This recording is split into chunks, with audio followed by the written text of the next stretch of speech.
Hello, YouTube. I need your help.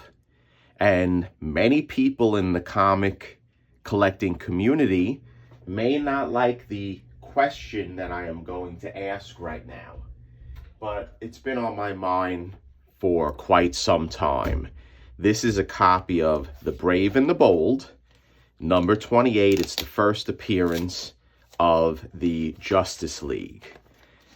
On the reverse is a copy of Bob Hope, number 61 from March 1963. This is the same year that Brave and the Bold came out, and the same month. So what is the question, Jerry the Jitterbug? What are we asking the comic community to answer? And whether I'm going to do what the comic community says, I'm not sure, but I like your opinions. I like to hear from you. And this is one of those uploads where I'm asking for input from you guys, telling me what maybe I should do. So what are we talking about? Okay, we are talking about, we have a very low grade copy of The Brave and the Bold right here. This book was riddled with tape. It had color touch. It was missing the side right here. In fact, it was amateur restoration that was on the side. Right here is the section that I am talking about. I removed it, and my intention was to conserve it. The tape removal did not tolerate well. It was on there for quite some time, and there is some fading. It just didn't go well. And that's a part of this process. When you conserve books, sometimes it doesn't go well. But I removed all the tape, okay? And I removed the color touch. There was a lot of color touch on this book. So I can most likely leaf cast this left section. I can reinforce and leaf cast the whole book and get a conserved grade. The thing that is at issue, when I bought this book, it has the wrong back cover, which is floating around. It didn't have the correct back cover. So I found the Bob Hope, and the Bob Hope does have the correct back cover to the Brave and the Bold 28. This is the back cover that Brave and the Bold should have had. And it's the same on the back. And also it's the same in the back of the back. This is what the Brave and the Bold has. Okay? So I was toying with the proposition, and matter of fact, take a look at this. It also has the same back wrap, the two books. And I don't know what we're doing. Let's take a look and see if it has the front of the back wrap, if that's the same as well. It may be. Let's look at that, guys.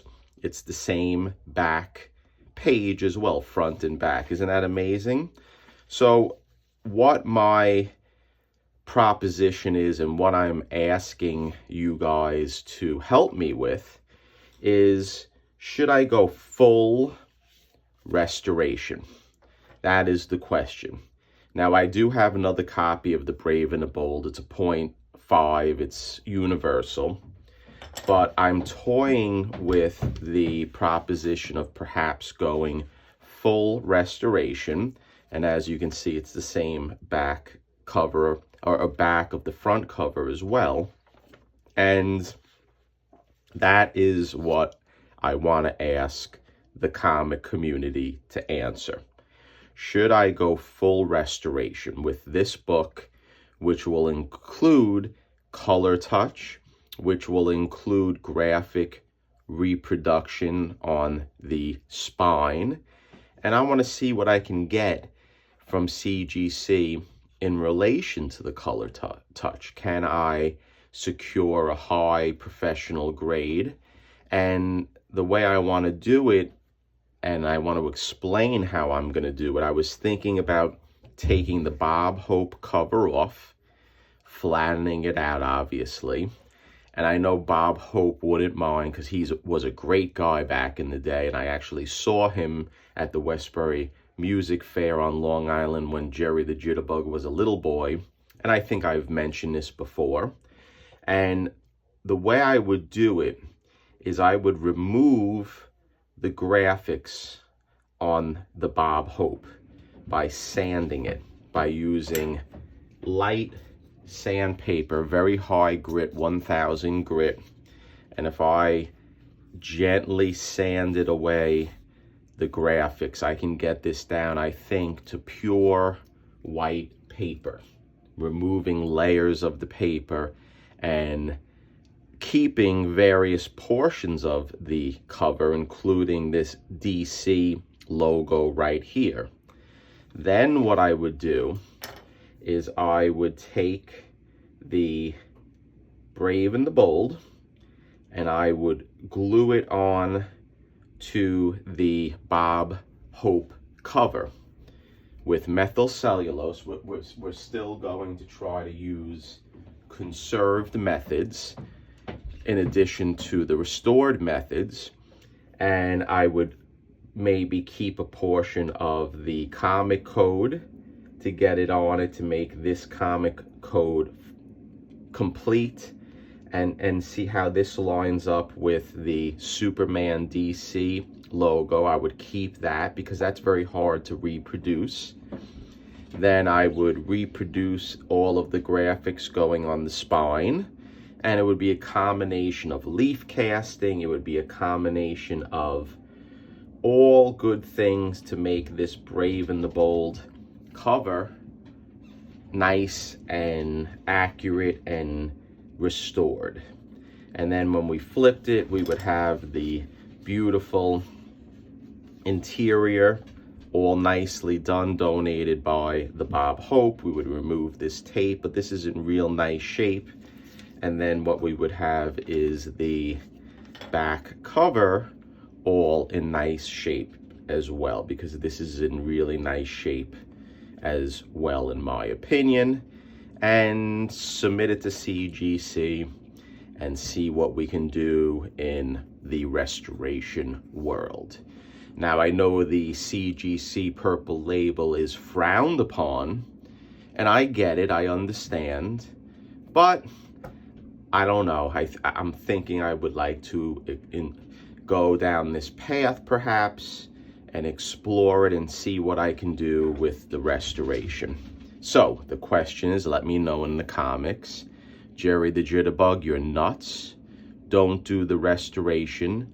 Stick with the conservation. Do all your leaf casting and make it readable with just the conserved methods, or go down that rabbit hole. Let's maybe do a little restoration. Let's see what we can do. Let's see how we can reproduce and brighten up these colors and go down that path of a purple label, which everyone knows that the majority of the people in today's day and age want to remove the purple label. And then what are you doing? You're going to the purple label, perhaps. Now, they will be considered, your comment, because my viewers and my supporters are people that I really, really respect, and thank you for supporting the channel. I appreciate it. And if you haven't, I do believe, and matter of fact, I do know that the Comic Book Community Awards is open for nominations. I did win last year, and I believe I won the year before. That's correct. So go put a nomination for my channel, Jerry the Jitterbug Comic Collector. I know there's a lot of competition this year, but let's see what we can do, okay? So thank you for stopping by, and stay tuned.